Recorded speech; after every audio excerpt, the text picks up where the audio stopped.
It's a big day along the waterfront at Spanish Landing Park. The 2-year anniversary of this empty parking lot's transformation into a 16th century shipyard. You know, something you don't see every day is a big old ship sitting out here in the parking lot, you know. San Diego Maritime Museum employees, like lead shipwright Peter Wilson, began construction on the San Salvador 2 years ago today. In the last year, we've made a lot of progress, Employees have since been joined by hundreds of volunteers. In fact, volunteers now make up half the workforce. There's some chain links over there that we've been working on.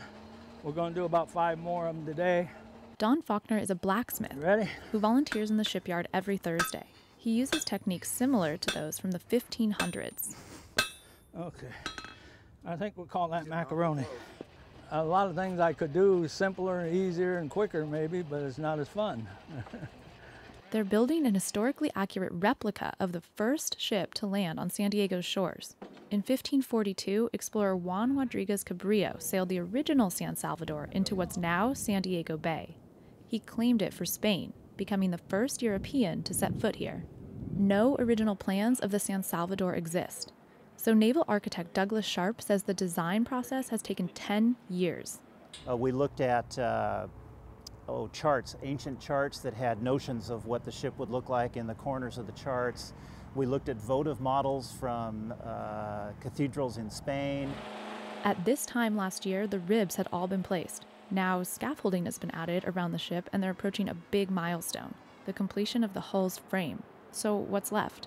We obviously have to plank the outside of the boat, put the planking down on the decks, build up the sides, plank the sides. There's a lot of finishing work, which takes a lot of time.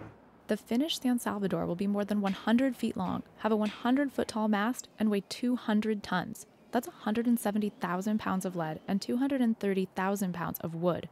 It's about 60% complete, with 20 to 30 people working on it daily. 500 years ago, Cabrillo built his ship in less than half the time, but he had the help of nearly 100 slaves. We're actually working with a smaller crew than we originally envisioned, and we're taking longer to build the ship than we originally envisioned, but as a result, more people than we thought are getting a chance to see it. So we're quite happy with the pace of construction. The replica was supposed to be finished by the end of this year. Now, Ashley hopes it will set sail in the first half of 2014. But first, they need to raise another $1.5 million. In all, the project is expected to cost $6.2 million. Once complete, the San Salvador will take paying customers on trips around the San Diego Bay and sailing up the California coast. For now, you can visit the shipyard every day between 11 and 4 to see the construction for yourself. You come down, I'll get you right next to the ship. You put your hands on it, the ship will talk to you. It's a rare opportunity to not only experience shipbuilding, but experience the history of shipbuilding, the history of San Diego, why we're all here, and how we came to be here. Katie Ufrat, KPBS News.